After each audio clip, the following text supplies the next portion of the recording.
mesdames et messieurs, merci une fois de plus d'être des nôtres. Alors, toi qui es nouveau sur la chaîne, laisse-moi te la présenter en quelques secondes. Bien évidemment, elle s'appelle Conseil agronomique par Agronomy Council et elle fait exclusivement dans la proposition de solutions concernant la production animale, végétale et la transformation agroalimentaire. Alors, parmi les différentes recommandations apportées à la chaîne, nous sommes déportés vers une ferme avicole où est suivi plusieurs bandes de sujets par une jeune demoiselle qui ici va nous éclaircir sur plusieurs points et peut-être va nous donner des astuces pour que nous puissions mener à bien notre élevage avicole. Quand on parle d'élevage avicole, on fait allusion ici à toutes ces espèces qui ont des ailes, comme on le dit communément, mais on va s'accentuer sur une seule spéculation ou encore sur une seule espèce, à savoir le poulet de chair. Et la suite, c'est dans un instant.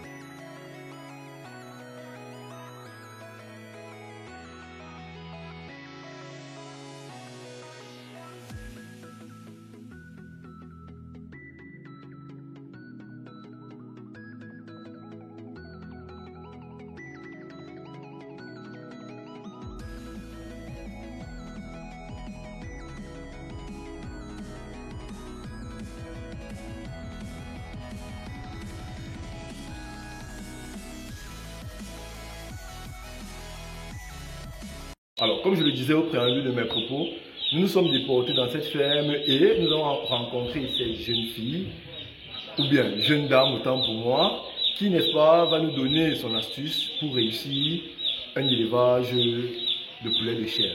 Alors, bonjour madame. Bonjour monsieur et bonjour chers abonnés. Je m'appelle Asma Ousfait, terminal AGTA. Actuellement, je suis une bande de 1000 poulets. Alors, merci beaucoup madame Asmao.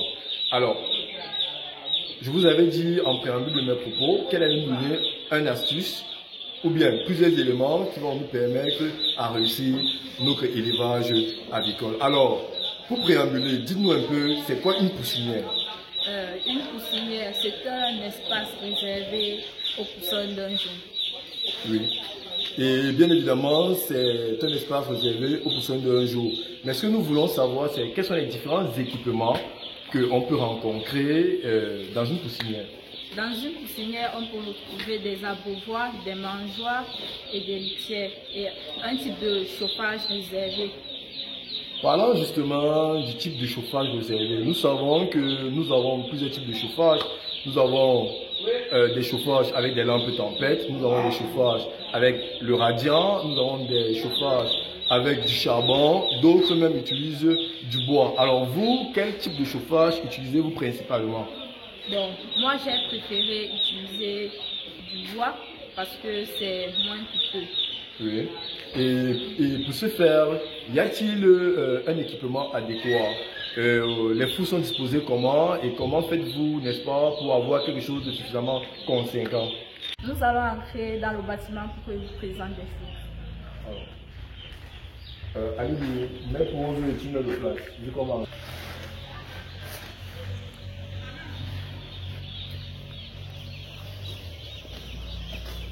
Mets pour le tunnel.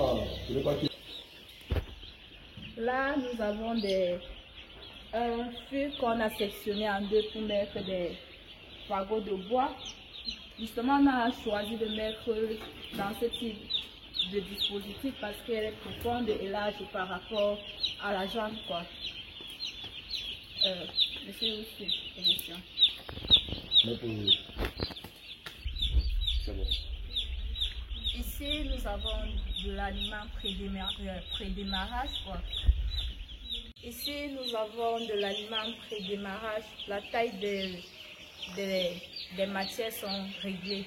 Oui. Donc, à des petites tailles. Alors, c'est vrai que communément, certains éleveurs commencent directement leur élevage par l'aliment démarrage, mais ici, vous avez préféré débuter avec de l'aliment pré-démarrage. Ici, pour maximiser un gain de poids, parce que nous savons que l'aliment pré-démarrage est suffisamment concentré ici pour avoir des résultats assez satisfaisants. Alors, merci beaucoup pour ces éléments de réponse. Et concernant le vaccin, comment est-ce que vous allez faire? Comment est-ce que... parce que là, nous voyons directement qu'il y a l'anti-stress dans de l'eau, de par la coloration. Et s'agissant du vaccin, je suppose que vous avez, vous les avez vaccinés vu que nous sommes au premier jour. Ouais. À l'arrivée des sujets, nous avons donné des anti-stress pour éviter que les sujets, à l'arrivée, ils étaient d'abord stressés. Oui. Donc Alors, nous savons que les personnes d'un jour ont un vaccin assez spécifique. Et je suppose que vous avez débuté par là.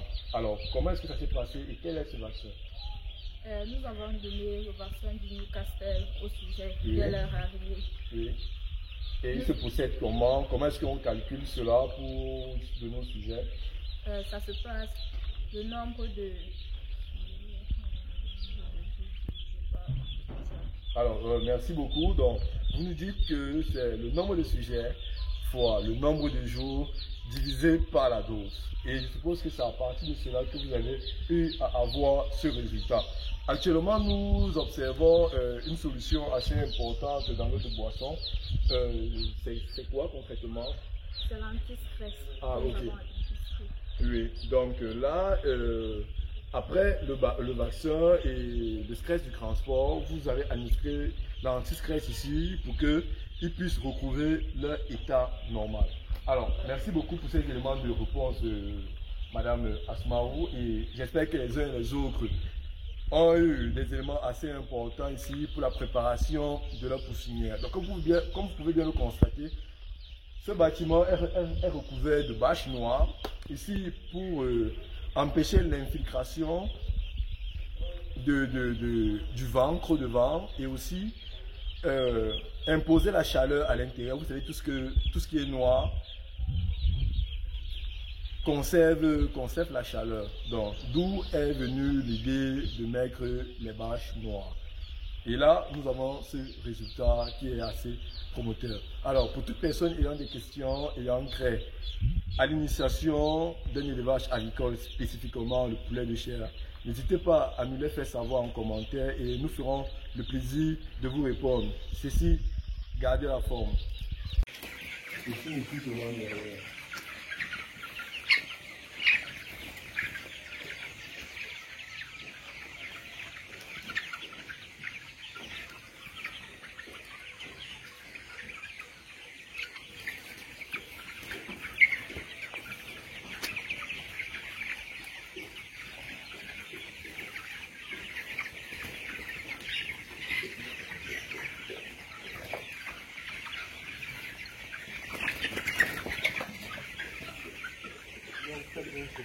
Oui, il a bien soufflé. Bon, c'est bon, tu peux arrêter.